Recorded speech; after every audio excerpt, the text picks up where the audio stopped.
أنفسنا ومن سيئات أعمالنا من يهد الله فلا مضل له ومن يضلله فلا هادي له ونشهد أن لا إله إلا الله وحده لا شريك له ونشهد أن سيدنا وحبيبنا ومولانا محمدا عبده ورسوله الذي أرسله بالحق بشيرا ونذيرا وداعيا إلى الله بإذنه وسراجا منيرا فقد قال الله تعالى في كلامه المجيد وفرقانه الحميد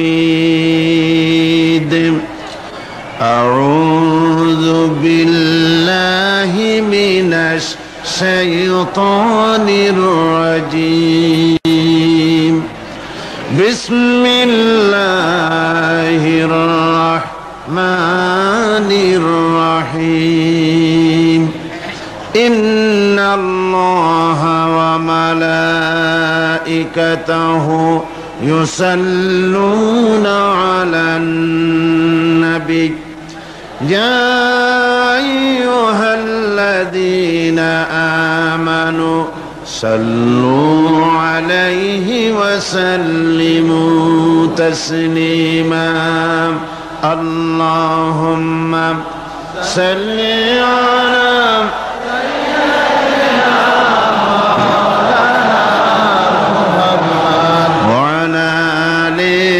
سيدنا مولانا محمد جور سورة محبت السادة بڑھنا اللهم صل على سيدنا مولانا محمد وعلى آل سيدنا مولانا محمد بلغ العلا بكماله كشف الدجى بجماله حسنت جميع خصاله صلوا عليه ہونا یہ پھول تو بلبل کا ترنم بھی نہ ہو چمن دہر میں کلیوں کا تبسم بھی نہ ہو بلغ العلا بکمالہ کشف الدجى بجمالہ حسنت جمیع خصالہ صلوا علیہ আরবের বুকে মক্কার পরে আমিনার যেথায় ঘর খোদার করুণা কৌসার হয়ে ঝরছে বারংবার বালাগাল উলা বিকামালিহি কাশাফাদ দুজা বিজামালিহি হাসনাত জামিউ খসালিহি সাল্লু আলাইহি ওয়া আলিহি আল্লাহুম্মা আমিন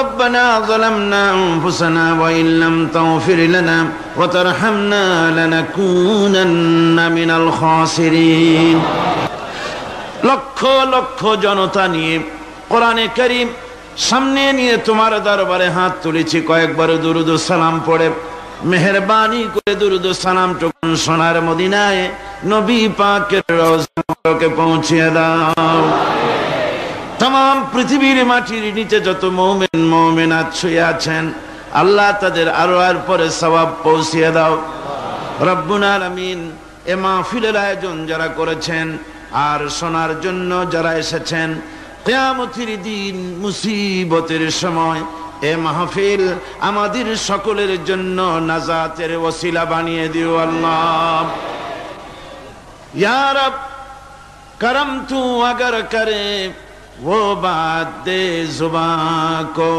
जो दिल पर असर करे ربنا تقبل منا إنك أنت السميع العليم وتب علينا إنك أنت التواب الرحيم سبحان ربك رب العزة عما يصفون وسلام على المرسلين الحمد لله رب العالمين আজকে আসুন আমরা শয়তানের ওয়াসওয়াসা থেকে আল্লাহ পাকের কাছে পানাহ চেয়ে নিয়ে যথারীতি কোরআন থেকে সরাসরি আলোচনা শুরু করি। পড়ুন সবাই পুরুষোচিত কণ্ঠে, সকলে একযোগে পড়েন। আউযু বিল্লাহি মিনাশ শাইতানির রাজীম বিসমিল্লাহির রাহমানির রাহিম كيف تكفرون بالله وكنتم أمواتا فأحياكم ثم يميتكم ثم يحييكم ثم إليه ترجعون হে মানুষ, তোমরা কিভাবে কুফরি করো, অস্বীকার করো, আল্লাহর সাথে নাফরমানি করো? কিভাবে করো? যে আল্লাহ তুমি ছিলে মৃত্যু, তোমাকে আল্লাহ পাক জিন্দা করেছেন, এই জিন্দা থেকে আবার মৃত্যু করবেন, আবার মৃত্যু থেকে তোমাদেরকে জিন্দা করবেন, আবার সেই আল্লাহর কাছে তোমাদেরকে ফিরে আসতে হবে। সুতরাং মানুষ জন্মের পূর্বে সব মৃত্যু ছিল, একথা তো আজ বিজ্ঞানসম্মত কথা, বৈজ্ঞানিক সত্য কথা। মানুষ জন্মের আগে মৃত্যু ছিল। কিভাবে? মানুষের উৎপত্তি থেকে এলো, কোরআনে কারীম তা পরিষ্কার করে বলছে। তোমাকে কিভাবে সৃষ্টি করেছে তুমি দেখো। সন্তান মায়ের জরায়ুতে আসার পূর্বে সে ছিল পিতার শুক্রকীট আর মায়ের ডিম্বাণু, অর্থাৎ স্পার্মটোজন এবং ওভাম, এই দুটি জিনিসের মধ্যে সে বিভক্ত ছিল। মায়ের বক্ষপিঞ্জর এবং পিতার পৃষ্ঠদেশ থেকে সবেগে নির্গত এক ফোঁটা পানি দিয়ে আমি আল্লাহ পাক তোমাকে সৃষ্টি করেছি। কোরআনে কারীম বলছে, হাল আতা আলাল ইনসানি হিনুম মিনাদ দাহরি লাম ইয়াকুন শাইআম মাযকুরা। মানুষের জীবনে কি এমন এক সময় এসেছিল না যখন সে উল্লেখযোগ্য বিষয় বস্তু হিসাবে পরিগণিত ছিল না? তোমার নাম ছিল না, পরিচয় ছিল না, কিছুই ছিল না, দুনিয়ার কেউ তোমাকে জানতো না, শুনতো না। আমি আল্লাহ পাক তোমাকে সৃষ্টি করেছি। তুমি কোত্থেকে এলে? কোরআনে কারীম থেকে তা জেনে নাও। আল্লাহ রাব্বুল আলামিন বলেন, ইন্না খালাকনাকুম মিন তুরাবিন সুম্মা মিন নুতফাতিন সুম্মা মিন আলাকাতিন সুম্মা মিন মুদগাম। আমি রব্বুল আলামিন তোমাকে সৃষ্টি করেছি, মাটির উপাদান দিয়ে তৈরি করলাম। মা বাপের, পুরুষের স্পার্মটোজন আর মহিলাদের ওভাম দুটোতে মিলে মায়ের গর্ভের ভিতরে নাপাক পানি ফোঁটাকে জমাট রক্তে পরিণত করে দিলাম। এই জমাট রক্তকে গোশত বানালাম, কচি কচি হাড় দিয়ে একটা বডি, একটা স্ট্রাকচার তৈরি করলাম। তারপরে ফাকাসাউনাল ইযামা লাহমা, গোশত দিয়ে, রক দিয়ে, চামড়া দিয়ে সুন্দর করে ছাউনি দিয়া মায়ের গর্ভের ভিতরে আমি আল্লাহ রব্বুল আলামিন তোমাকে বানাইছি। মায়ের পেটের ভিতরে ফি কারারিম মাকিন, এই সুরক্ষিত জায়গায় তোমাকে আমি রেখে দিলাম, যেখানে কোনো রোগ, কোনো জার্ম যেখানে পৌঁছতে পারবে না, কোনো অসুবিধা হবে না। এমন একটা জায়গায়, এমন একটা ইন্টেনসিভ কেয়ার ইউনিটের ভিতরে রেখেছি। সুবহানাল্লাহ ওয়া বিহামদিহি। একটা ইন্টেনসিভ কেয়ার ইউনিট, যেখানে কোন রকমের কোন জার্ম প্রবেশ করে বা করবার কোনো ক্ষমতা নাই কারো। এমন একটা যে একটা প্যাকেট, সুন্দর একটা প্যাকেট, একটা কভারের মধ্যে তোমাকে তৈরি করা হলো মায়ের পেটের মধ্যে। তারপরে আজকে তুমি কুফরি করতেছো, আজকে আমাকে অস্বীকার করছো। ওই গর্ভের ভেতরে আমি ইচ্ছে করলে রক্তের পিণ্ডের আকারে মায়ের গর্ভ থেকে আবর্ষণ করে দিতে পারতাম, দুনিয়ার মুখ দেখতে পারতে না। মায়ের পেটের ভেতর থেকে মরা সন্তান হিসাবে বের করে দিতে পারতাম, বিকলাঙ্গ করে বের করে দিতে পারতাম, পঙ্গু করে বের করতে পারতাম। পারতেন না? আল্লাহ রাব্বুল আলামিন বলেন কেমনে বানালাম? খলাকাল ইনসান, মানুষ আমি সৃষ্টি করেছি মায়ের পেটের ভিতরে বসে যখন ক্ষুধার উদ্রেক হলো, রুহু যখন এসে গেল, ক্ষুধা লাগলো, খাবারের প্রয়োজন হলো, আমি কেমনে খাওয়ালাম? দুনিয়ার কোন মা বাপ, কোন নেতা, কোন ডাক্তার, কোন চিকিৎসা বিজ্ঞানী মায়ের পেটের সন্তানের খাবার সরবরাহ করতে পারে না। আল্লাহ পাক বলেন তুমি কি খাবে? ব্যবস্থা আমি করেছি। মায়ের মাসিক অসুখকে বন্ধ করে দিয়ে মায়ের নাভির সঙ্গে তোমার নাভির সাথে তার লাগাইয়া দিয়েছি, আর ওই তারের মাধ্যমে রক্ত বের করে দিয়া মায়ের রক্ত দিয়ে তিল তিল করে তোমারে বড় করেছি। রক্তটা মুখে লাগাই নাই, মুখে লাগলে পরে নাপাক রক্ত, মুখটা নাপাক হয়ে যাবে। নাভির ভিতর দিয়ে পাস করে দিলাম, মুখটাকে পবিত্র রেখে দিলাম, যাতে করে দুনিয়ায় আসার পর আমার পবিত্র বানানো মুখখানা দিয়া এই দুনিয়ায় বসে তোমার আল্লাহর পবিত্র নামের জিকির করতে পারো। এমন সুন্দর করে মায়ের পিঠের ভিতরে তৈরি করলাম, হাত দিলাম, পা দিলাম, সুন্দর করে বানালাম, এমন নিখুঁত করে বানালাম, তাকায়া দেখো নিজের দিকে, সুন্দর করে বানালাম। এরপরে কি করলাম? সুম্মা নুখরিজুকুম তিফলা, বাচ্চার আকারে মায়ের পেট থেকে আস্তে করে বের করে নিয়ে আসলাম। সুবহানাল্লাহ ওয়া বিহামদিহি। আস্তে করে মায়ের পেট থেকে নিয়ে এসেছি পৃথিবীর বুকে। পৃথিবীতে যখন আসলে তখন তোমার অবস্থাটা কি ছিল? ক্ষুধার যন্ত্রণায় যদি মরেও যেতে, কান্দা ছাড়া ভাষা নাই। ভাষা আছে? কোন হুঁশ ছিল আমাদের? কোন জ্ঞান ছিল? আল্লাহ রাব্বুল আলামিন বলেন আল্লাহু আখরাজাকুম মিন বুতুনি উম্মাহাতিকুম লা তা'লামুনা শাইআ, মায়ের গর্ভ থেকে এমন অবস্থায় বের করে এনেছি যখন তোমার কোনো হুঁশ নাই, জ্ঞান নাই, কথা বলতে পারো না, পায়খানার ভিতরে পড়ে থাকো, ট্যা ট্যা করে কান্দা ছাড়া পথ নাই, পানির পিপাসায় গলা শুকায় যায়, কান্দা ছাড়া পথ নাই, মনের তোমার মুখের কোনো ভাষা নাই কান্না ছাড়া। আমি তোমার এমন আল্লাহ, আমি তোমার এমন স্রষ্টা, আমি তোমার এমন রব। তোমার ভাষা নাই বলে মায়ের কলিজার ভেতরে আমি তোমার প্রতি এক দুর্বিনীত মহব্বত পয়দা করে দিয়েছি। তোমার কান্না তোমার মায়ের বুকের মধ্যে শেল বিঁধে যায়।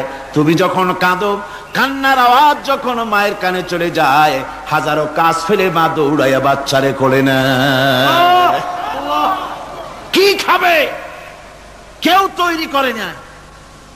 আল্লাহ রাব্বুল আলামিন বলে বান্দারে, দুনিয়ায় আসার আগে তুমি কি খাবে, খাবারের বন্দোবস্ত আমি আল্লাহ করেছি, আমি এমন স্রষ্টা।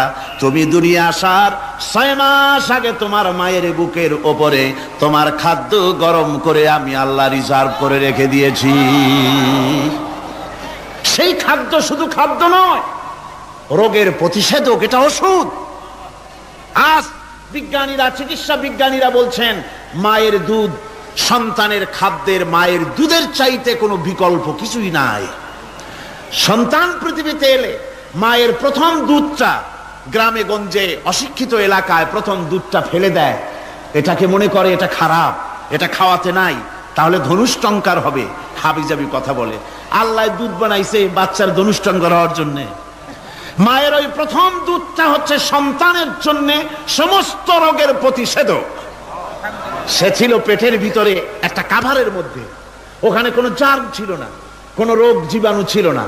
ও পৃথিবীতে এসেছে যেখানে অক্সিজেনের ভেতরে জার্ম রয়েছে, বাতাসের ভিতরে জার্ম রয়েছে, যার পরিবেশটা খারাপ হয়ে আছে, মানুষের শ্বাস প্রশ্বাসে নিঃশ্বাসে হাজারো রোগ জীবাণু ঘুরছে। এই রকমের একটা পৃথিবীতে এসেছে। আসার পরে কচি স্বাস্থ্য, কচি শরীর, কচি হার্ট, কচি লাংস, সেটাকে প্রতিরোধ করবে কি করে? সেজন্য আল্লাহ পাক মায়ের দুধের ভিতরে সমস্ত রোগের প্রতিষেধক দিয়ে দিয়েছেন। সুবহানাল্লাহ। আজকের বিজ্ঞানীরা তা স্বীকার করেছেন। অনেক মা তার সন্তানকে দুধ দেন না, নিজের শরীর স্বাস্থ্য ভালো রাখার চিন্তা করে বাচ্চাকে দুধ খাওয়ান না। এটা অত্যন্ত নির্মম কাজ। বাচ্চাকে দুধ খাওয়ালে বাচ্চার সাথে মায়ের মহব্বত বাড়ে। ইউরোপে, আমেরিকায় মাকে মা বলে ডাকে না, বাপকে শ্রদ্ধা করে না, সম্মান করে না। তার কারণ সেখানে মায়েরা তার সন্তানদেরকে কোলে নেয় না, সন্তানদেরকে ফিডার খাওয়ায়। আর আমি নিজের চোখে দেখেছি মায়েরা ইউরোপে, আমেরিকায় যখন শপিং এ আসে, তখন রাস্তায় যখন আসে, তখন ওই পুশ চেয়ার গুলিতে বাচ্চাকে শোয়াইয়া বাচ্চা এভাবে পুশ চেয়ারে করে ঠেলে নিয়ে যায়, আর কুত্তার বাচ্চাগুলি কোলে করে ঘুরে বেড়ায়। কুত্তার বাচ্চা কোলে নেয়, নিজের বাচ্চা পুশ চেয়ারে করে ঠেলে। সেই জন্য মায়ের প্রতি সন্তানের মহব্বত হয় না, সন্তানেরও মায়ের প্রতি কোনো শ্রদ্ধা জাগে না। আল্লাহর কি ব্যবস্থা, মায়ের কলিজার মধ্যে মহব্বত পয়দা করে দিয়েছেন আল্লাহ পাক। মায়ের বুকের দুধের ভিতরে আল্লাহ রাব্বুল আলামিন, আল্লাহ পাক বলছেন, আমি মানুষ সৃষ্টি করেছি আর তার সমস্ত প্রয়োজন মিটিয়েছি, তার খাবারের সব প্রয়োজন মিটিয়ে দিয়েছি। দুধটাকে ঘন করি নাই হজম করতে পারবে না বলে, ওই দুধটা সামান্য পাতলা করে দিয়েছি, ওর ভিতরে সামান্য মিষ্টি দিয়েছি। দুধের বোটার ভিতরে একটা ছিদ্র দিলে, চোষা মারলে পরে অনেকগুলি দুধ বেরিয়ে এসে গলাটা আটকে যেত, তোমার কচি কণ্ঠ গলা আটকে যেত, শ্বাস করতে পারতে না। এজন্য মায়ের স্তনের বোটার ভিতরে সূক্ষ্ম সূক্ষ্ম 32টা ছিদ্র করে আস্তে করে দুধ বার করে তোমার জীবন আমি বাঁচাইছি।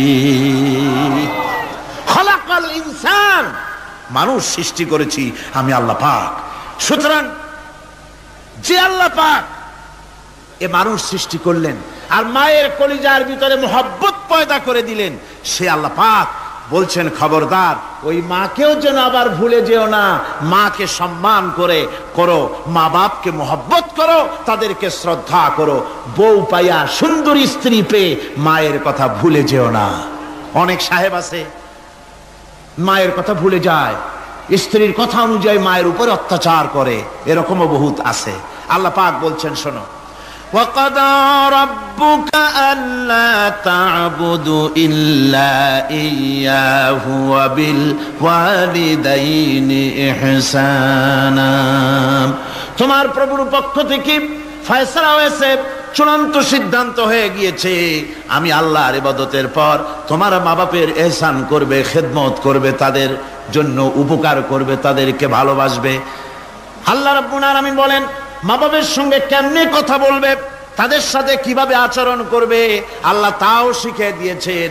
আল্লাহ পাক বলেন, ওয়ালা তাকুল লাহুমা ওয়া কুল লাহুমা কাওলান কারীমা। মা বাবার সাথে সম্মানজনক কথা বলো। ওয়া কুল লাহুমা কাওলান কারীমা, সম্মানজনক কথা বলো। মাথায় ঝাঁকি দিয়ে রাগ করে চোখ মোটা করে কথা বলো না। তুমি সন্তান, তোমার জন্য সবচাইতে বড় পীর তোমার আব্বা, তোমার আম্মা, ঠিক কিনা কর? ছেলের জন্য, মেয়ের জন্য, সন্তানের জন্য সবচাইতে বড় পীর কে? বাপ মা। এটা ভালো করে মনে রাখতে হবে। আপনার মাওলানা সাহেবদের দোয়া, পীর সাহেবদের দোয়া কবুল হতেও পারে, নাও হতে পারে, 50-50 সম্ভাবনাও আছে, আবার সম্ভাবনা নাই। কিন্তু মা বাবার দোয়া কবুল হবে 100% সিউরিটি রয়েছে। রাসূলুল্লাহ বলেছেন 3 জনের দোয়া কবুল হবে, মুস্তাজাবুদ দাওয়াত। কয়জনের দোয়া কবুল হবে? আল্লাহ রাব্বুল আলামিনের হাবিব বলেন 3 জনের দোয়া কবুল হবে আল্লাহর দরবারে। তার মধ্যে একজন হলেন মাজলুম ব্যক্তি, যে ব্যক্তি অত্যাচারিত, যে ব্যক্তি মুসাফির, প্রবাসী, তার দোয়া কবুল হবে।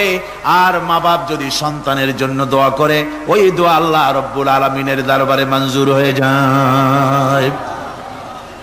আল্লাহ রাব্বুল আলামিন মা বাপ সম্পর্কে বলেন, মা বাবের জন্য আমার কাছে দোয়া করবি বান্দারা, আমার কাছে দোয়া করবি। দোয়াটা আল্লাহ পাক শেখাচ্ছেন, রব্বিরহামহুমা কামা রব্বায়ানি সাগীরা।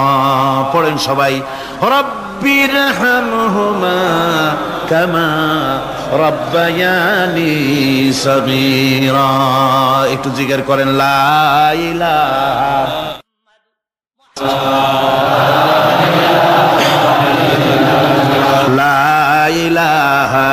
ইল্লাল্লাহ, লা ইলাহা ইল্লাল্লাহ, লা ইলাহা ইল্লাল্লাহ, লা ইলাহা ইল্লাল্লাহু মুহাম্মাদুর রাসূলুল্লাহ। আমার ভাইরা, আল্লাহ পাক শিখাচ্ছেন, বান্দা তোর মা বাপের জন্য আমার কাছে দোয়া কর। আয় আল্লাহ, আয় রব, আয় আমার প্রভু, আমার মা বাপ যেমন ছোটবেলায় আমাকে স্নেহের কোলে লালন পালন করেছে, আয় আমার আল্লাহ তুমি আমার মা বাপকে তোমার রহমতের কোলে লালন পালন করো।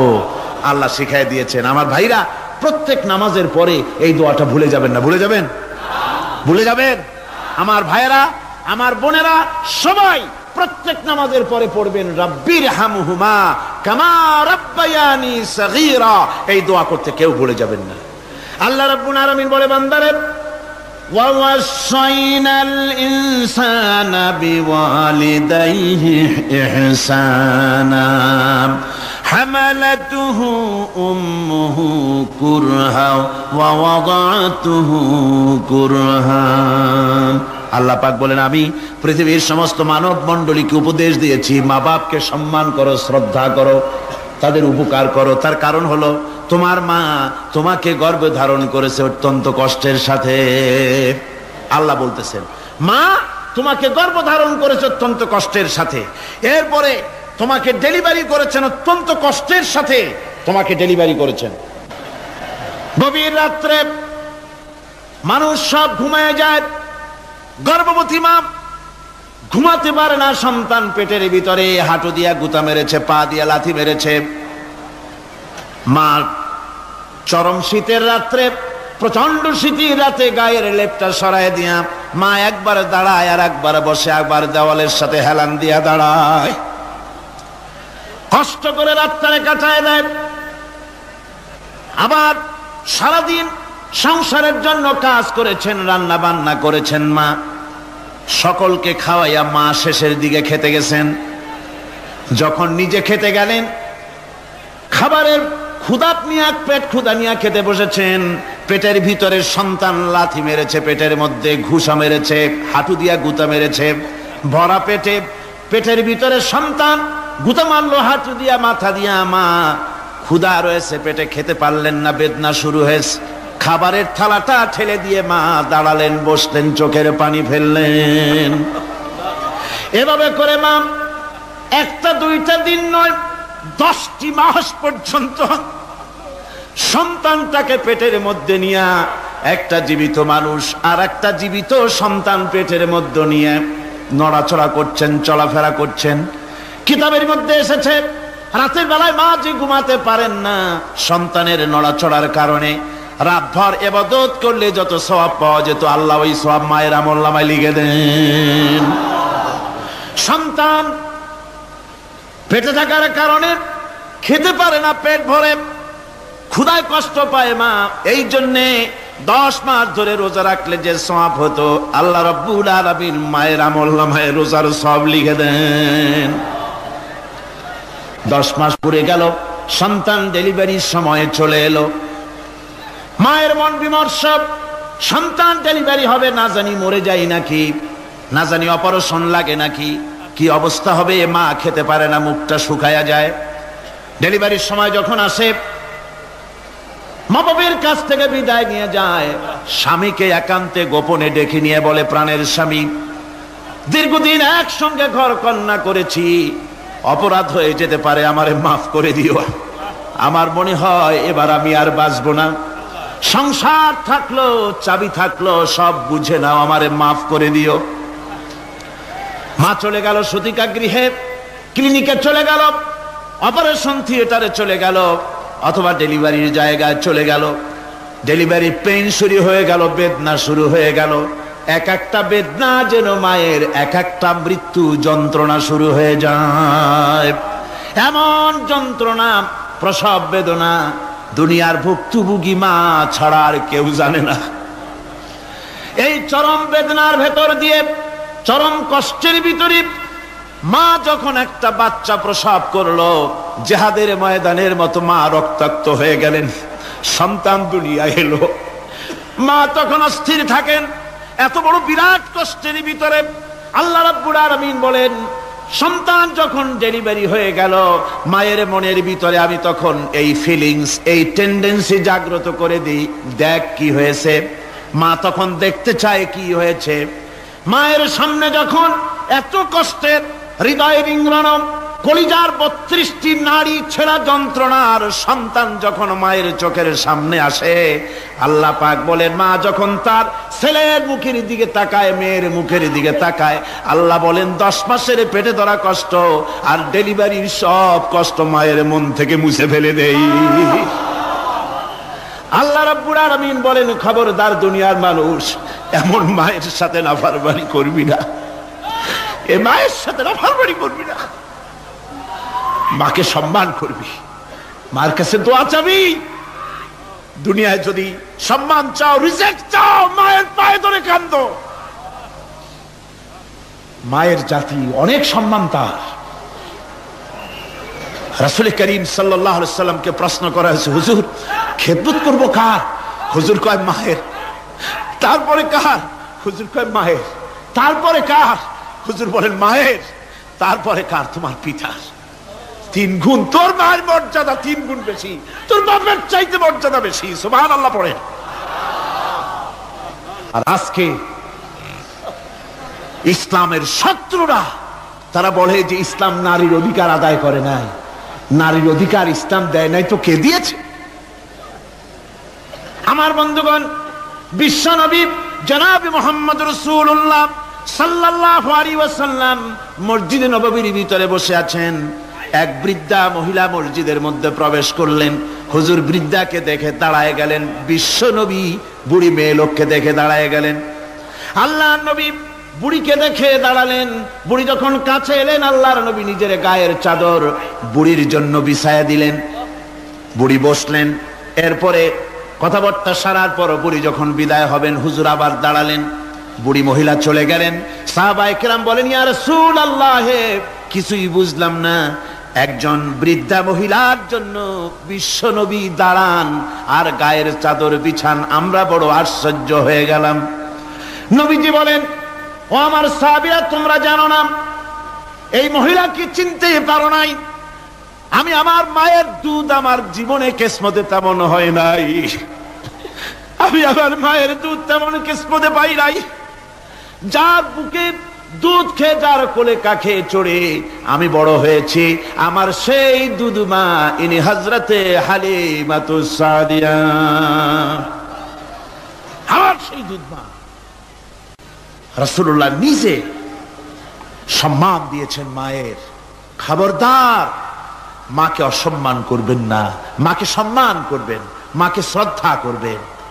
আমার বন্ধুগণ, আলেম ওলামা পীর বুজুর্গদের জন্য হাদিয়া তো দেন আপনারা, কোনো নিষেধ নাই, দেন।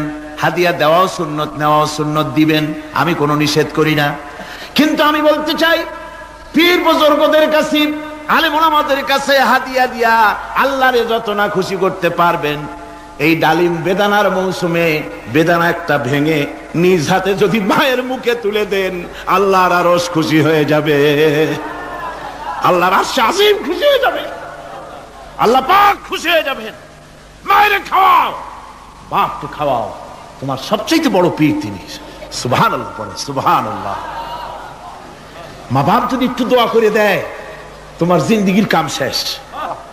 একটু বদদোয়া করলে জাহান্নামে যাবা। কোন পীর সাহেব বদদোয়া করলে জাহান্নামে যাবে এমন কথা নয়। কোন মাওলানা বদদোয়া করলে দোজখে যাবে এমন কথা নয়। রাসূল বলেছেন, হুমা জান্নাতুকা ওয়া নারুকা। মা বাপ তোমার বেহেশত, মা বাপ তোমার জাহান্নাম। মা বাপ যদি অসন্তুষ্ট হয়, দোজখে যাবি, আর মা বাপ যদি খুশি, আল্লাহর জান্নাতে চলে যাবি। সুবহানাল্লাহ, সুবহানাল্লাহ, সুবহানাল্লাহ। মায়ের পায়ের তলে তোর বেহেশত। আমরা পুরুষ, আমাদের গত বছরও বলেছি, আমরা পুরুষ, আমাদের পায়ের তলে জুতা। আমাদের পায়ের তলে কি? শুধু জুতা। আর আমার মা, আমার মায়ের জাতি যারা এই প্যান্ডেলে বসে আছেন, আমার মায়েরা, বোনেরা, মায়ের জাতি যারা পৃথিবীতে, মায়ের জাতির পায়ের তলে আল্লাহর বেহেশত। সুবহানাল্লাহ। নারীর মর্যাদা ইসলাম দেয় নাই, কে দিয়েছে? আল্লাহ দিয়েছেন, আল্লাহ রাসূল দিয়েছেন। আমার বন্ধুগণ, হযরত বাইজিদ বুস্তামি ছোট্ট বাচ্চা ছেলে, গভীর রাত্রে মা অসুস্থ, পানির পিপাসায় জেগে উঠেছেন। বাবারে, পিপাসায় শেষ হয়ে গেলাম, পানি দাও। ছেলে ঘরের ভিতরে পানি না পেয়ে বাইরে দৌড়াদৌড়ি করলেন। অনেক দূর থেকে পানি নিয়ে এসে দেখেন মা ঘুমায় গেছেন। পানি নিয়ে দাঁড়ানো, পৌষ মাস, মাঘ মাসের শীতের রাত, ফজরের সময় মায়ের ঘুম ভেঙে গেল। তাকিয়ে দেখেন বাইজিদ দাঁড়ানো, হাতে পানি থরথর করে কাঁপছে। জিজ্ঞাসা করে, বাইজিদ তুমি দাঁড়ানো কেন? ছোট্ট বাচ্চা বলে, মা পানি চেয়েছিলে তুমি গভীর রাত্রে, পানি ঘরে ছিল না, অনেক দূর থেকে আনতে হয়েছে। মা বলছে, ঘুমাও নাই কেন গ্লাস থুইয়া? বাচ্চা বলে, ঘুমাই নাই। তুমি যদি আবার পানি চাও, সময় মতো যদি দিতে না পারি, মা তোমার কষ্ট হবে। এই জন্য ফজর পর্যন্ত আমি দাঁড়ায় আছি, কখন তুমি পানি চাও। মা হাতের থেকে পানি নিয়ে পান করলেন। বাইজিদকে বিছানার উপরে আরাম করে কম্বল দিয়ে ঘুম পড়াইয়া দিলেন। হযরতে বাইজিদের মা উযু করে ফজরের নামাজ পড়ে সিজদায় চলে গেলেন। চিৎকার মেরে কেঁদে বলেন, আমার রব, আমার আল্লাহ, আমি আমার বাইজিদের মা, আমি মা হয়ে বাইজিদের জন্য দোয়া করি। বাইজিদ আমার জন্য আজকে যা করেছে, আমি মা, আমার কলিজা ঠান্ডা হয়ে গেছে। হায় আল্লাহ, আমি বাইজিদের জন্য দোয়া করি, তুমি তাকে সুলতানুল আরিফিন বানাইয়া দিও। মঞ্জুর হয়ে গেল আল্লাহ পাকের কাছে দোয়া। আমার ভাইরা, আল্লাহ পাক বলছেন, খবরদার, আমার ইবাদতের পরে মা বাপ, আল্লাহর ইবাদতের পরে কারা? মা বাপ। মা বাপকে সম্মান করো, শ্রদ্ধা করো, মোহাব্বত করো, কিসমত খুলে যাবে, কিসমত খুলে যাবে। মা বাপকে সম্মান করো। হযরত আবু হুরায়রা রাদিয়াল্লাহু তাআলা আনহু রাসূলের সামনে এসে কাঁদতেছেন। হুজুর বলছেন, আবু হুরায়রা কাঁদো কেন? কাঁদো কেন? রাতের বেলা কাঁদো কেন? হযরত আবু হুরায়রা বলছেন, হুজুর আমাকে মা মেরেছেন। হুজুর বলছেন, মা মারলো কেন? কোন অপরাধ করেছো? কোন গোস্তাখি করেছো? আবু হুরায়রা বলছেন, না হুজুর, কোন গোস্তাখি করি নাই, তবে মারলো কেন? হযরত আবু হুরায়রা বলছেন, হুজুর আমি আপনার দরবার থেকে ফিরতে রাত হয়ে গিয়েছিল। মা জিজ্ঞেস করলেন, আবু হুরায়রা এত রাত্রে কোথায় ছিলি? বললাম, আমি ছিলাম যে কদম চুমতে পারলে দুনিয়া ধন্য হয়, সেই দরবারে নববীর কদম মোবারক থেকে আসতে আমার দেরি হয়েছে। আমার মা মুশরিকা, আপনার নাম শুনে তার গায়ে আগুন জ্বলে উঠলো, আমাকে ধরে মারা আরম্ভ করলো। বলল, হয় আমার বাড়ি ছাড়বি, আর না হয় মুহাম্মদ সাল্লাল্লাহু আলাইহি ওয়াসাল্লামের দরবার ছাড়বি। আমি বললাম, আমার মা, তুমি বুড়ি মানুষ, তোমার গায়ে যত শক্তি আছে সমস্ত শক্তি দিয়ে আমারে পিটাও, আমারে মারো। মারতে মারতে আমাকে বাড়ি থেকে তুমি বের করে দাও। তোমার বাড়ি শুদ্ধ, তাম দুনিয়া ছেড়ে দিতে পারি, আল্লাহর নবীর কদম মোবারক ছেড়ে দিতে পারি না। হুজুর, আমার মা আমাকে গলা ধাক্কা দিয়ে বের করে দিয়েছেন। হুজুর বলছেন, আবু হুরায়রা, তোমার মা তোমাকে মেরেছে, তুমি আমার কাছে নালিশ করছো? আমার তো এখানে ইন্টারফেয়ার করার কিছুই নেই। সুবহানাল্লাহ, সুবহানাল্লাহ। মা তোমাকে মেরেছে, এখানে আমার করার কিচ্ছু নাই। বিশ্ব নবী বলছেন, এত বড় পাওয়ারফুল নবী, লেজিসলেটিভ পাওয়ার, সারে আল্লাহ তাকে বানিয়েছেন শরীয়ত প্রণেতা। কোরআন শরীফ, কোরআন শরীফে শুধু হালাল ও হারামের, হালাল এবং হারামের, বৈধ এবং অবৈধের সীমারেখা শুধু কোরআনই ঠিক করেনি, রাসূলের জন্য আল্লাহ ছেড়ে দিয়েছেন। আল্লাহ রাসূলও হারাম, হালাল এবং হারামের বৈধ, বৈধতা অবৈধতার সীমারেখা নির্ধারণ করেছেন। এত বড় ক্ষমতা তার, এত বড় পাওয়ারফুল বিশ্বনবী, তিনি বলছেন, মা মেরেছে, আমার করার কিছু নাই। চিন্তা করেন কত বড় কথা, এ কথার লোড কত। হযরত আবু হুরায়রা বলেন, ইয়া রাসূলুল্লাহ, মা মাকে মেরেছেন, আমি আল্লাহর নবীর কাছে মায়ের বিরুদ্ধে নালিশ করতে আসি নাই। বললেন, কেন এসেছো? হযরত আবু হুরায়রা বলেন, হুজুর এসেছি একটা কারণে, আমি জানি আল্লাহ নবী যদি আল্লাহর দরবারে হাত উঠায়া কোনো জিনিস বলে, আল্লাহ রাব্বুল আলামিন সঙ্গে সঙ্গে মঞ্জুর করে নেন। হুজুর আমি এসেছি, মেহেরবানি করে দোয়া করুন আমার মাকে যেন আল্লাহ হেদায়েত নসিব করে দেন। আল্লাহ নবী হাত উঁচু করে বললেন, আল্লাহুম্মা হিদি উম্মা আবি হুরায়রা, আয় আল্লাহ আমি দোয়া করি আবু হুরায়রার মাকে তুমি হেদায়েত নসিব করে দাও। রাসূলুল্লাহ দোয়া করছেন, আর আবু হুরায়রা সমানে দৌড়াচ্ছেন। তিনি দৌড়াচ্ছেন, পিছন থেকে কয়েকজনে আবু হুরায়রার জামা টেনে ধরেছে, দৌড়ো। তাদের জানা আবু হুরায়রা খুব ভদ্রলোক মানুষ, কোন ঝড় ঝামেলার মধ্যে থাকে না, রাগ শাক করে না, চিৎকার মারে না, দৌড় মারে না, এত ভদ্র শরীফ, দৌড়ায় কেন? না জানি কোন বিপদ বুঝি ঘটে গেছে। পিছন থেকে জামা টেনে ধরে বলে, দৌড়াও কেন? হযরত আবু হুরায়রা জামা সাহাবীর হাত থেকে ছিনায় নিয়ে বলেন, জামা ছেড়ে দাও, আমাকে দৌড়াতে দাও। আমি দৌড়াইয়া বাড়ি যে দেখতে চাই, আমি দৌড়াই আগে আমার বাড়ি পৌঁছতে পারলাম না, আমি যাওয়ার আগে আমার আল্লাহর নবীর দোয়া আমার বাড়ি পৌঁছে গেছে, আমি এইটা দেখতে চাই। হযরত আবু হুরায়রা বাড়িতে গিয়ে দরজা নক করলেন, ভেতর থেকে আওয়াজ এলো, কে? হযরত আবু হুরায়রা বলেন, মা, আমি তোমার আবু হুরায়রা ফিরে এসেছি। মা বলছেন, বাবা অপেক্ষা করো, দরজা খুলতেছি।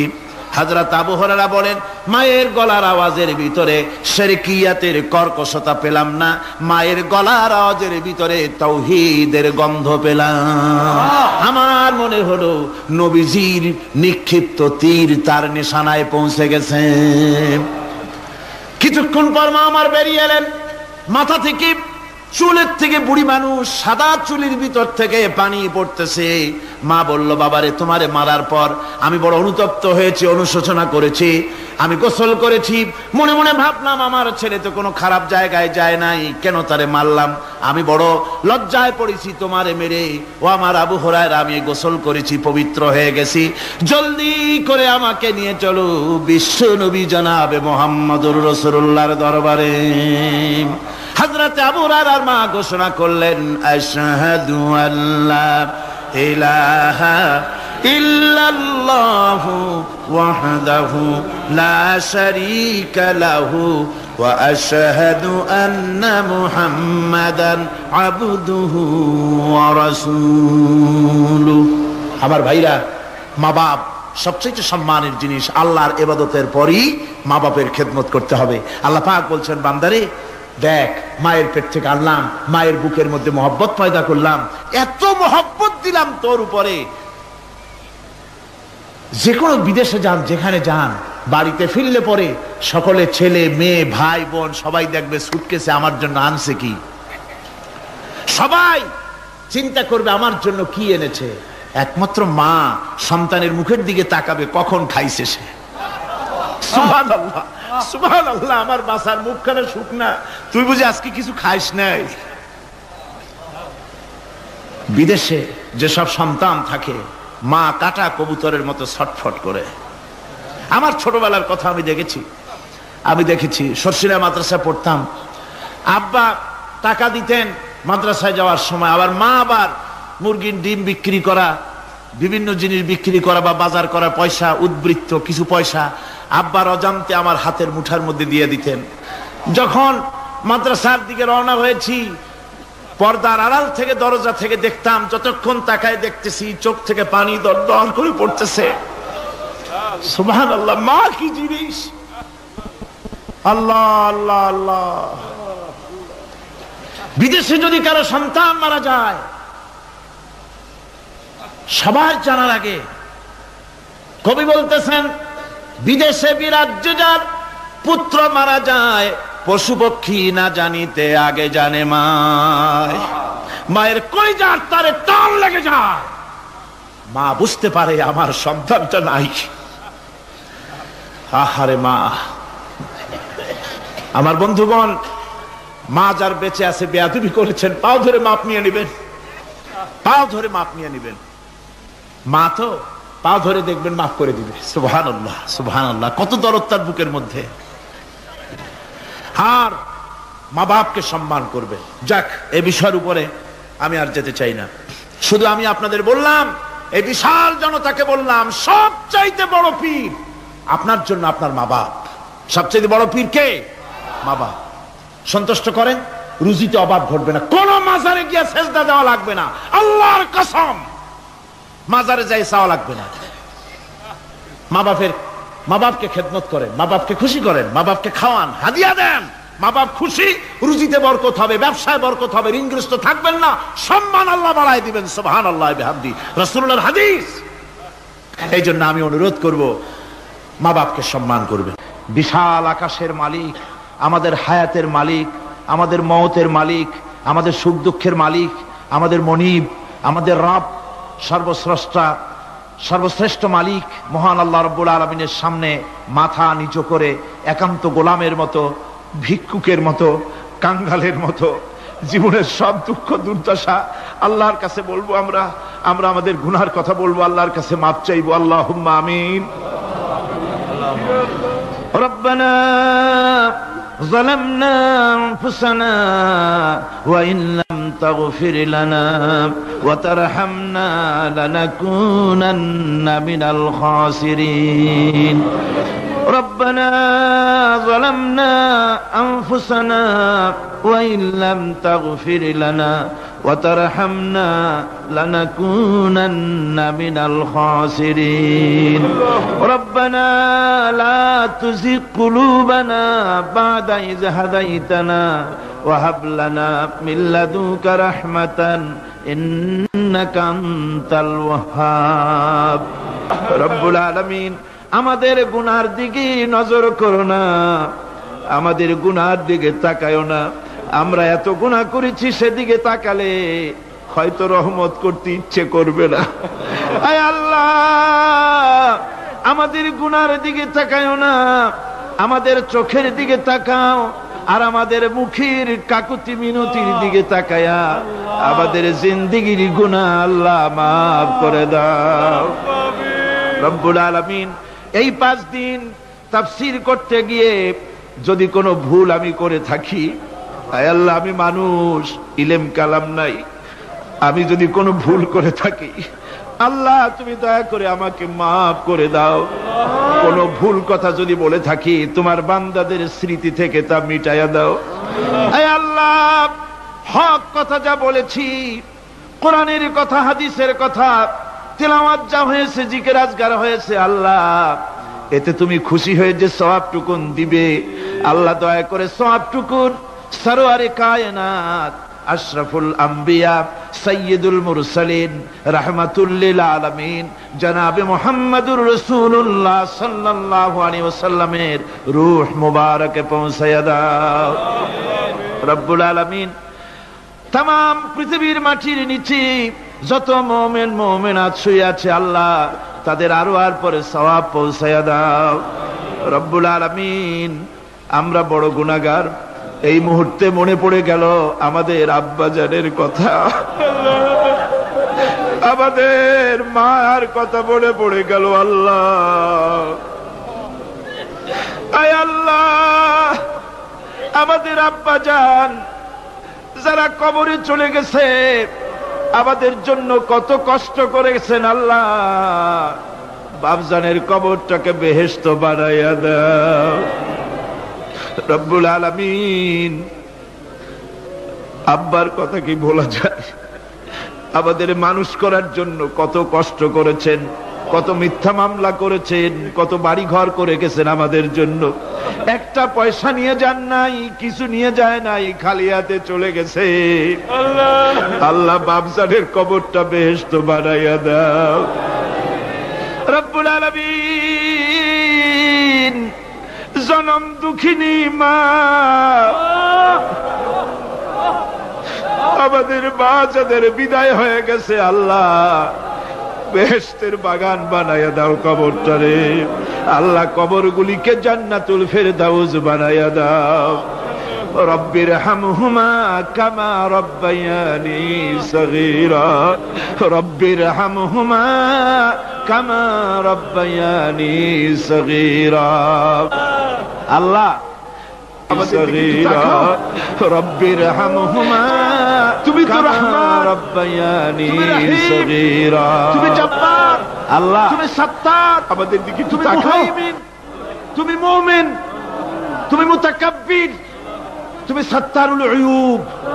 আল্লাহ, আমাদের দিকে তাকাও, আমাদের দিকে তাকাও।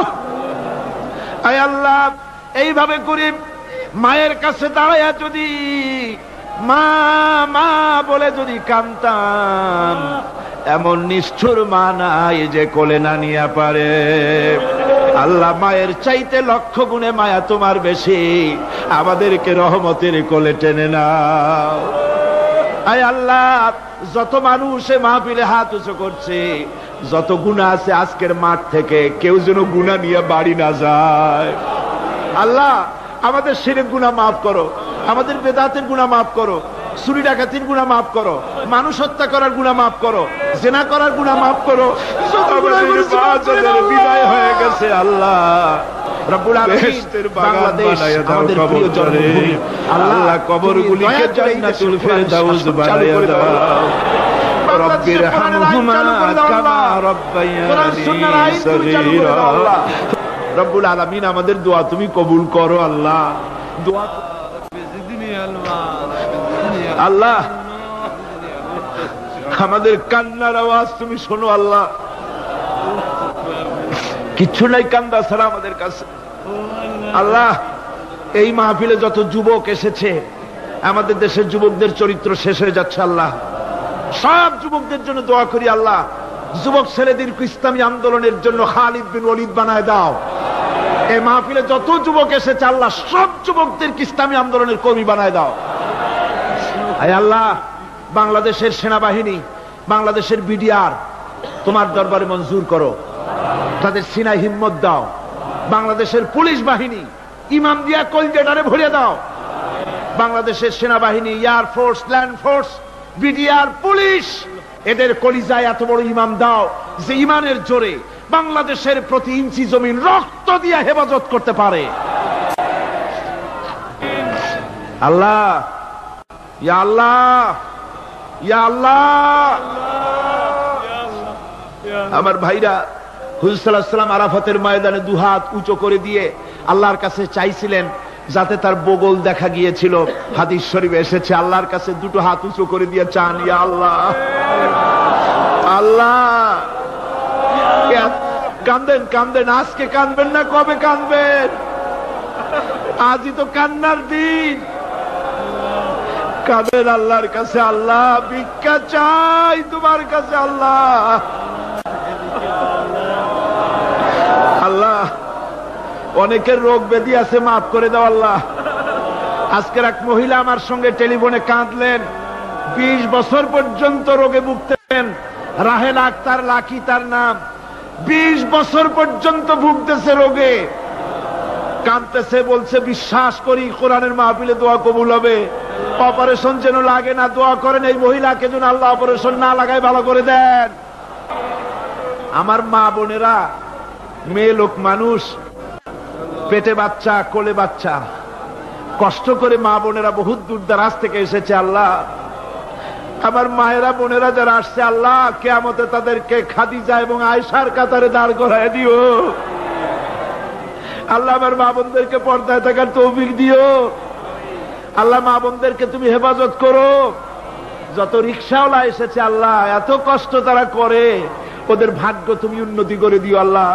রিকশাওয়ালা, ঠেলাওয়ালা, কুলি, মজুর, আল্লাহ সকলের উপরে তোমার রহমত নাজিল করো। কলেজ বিশ্ববিদ্যালয়ের শিক্ষক, ছাত্র, ডিসি, এসপি, জজ, ব্যারিস্টার, ম্যাজিস্ট্রেট, আইনজীবী, বুদ্ধিজীবী, সাহিত্যিক, সাংবাদিক, প্রকৌশলী, চিকিৎসক, কৃষিবিদ, আল্লাহ সকলের উপরে তোমার রহমত নাজিল করো আল্লাহ রব্বুল আলামিন। আমরা এই বিশ্বাস নিয়ে হাত নামাচ্ছি যে আমরা এতক্ষণ যা বলেছি তুমি শুনেছো, আমরা যা বলেছি তুমি কবুল করেছো। আয় আল্লাহ, আমাদের মুনাজাত তোমার দরবারে কবুল করে দিও আল্লাহ।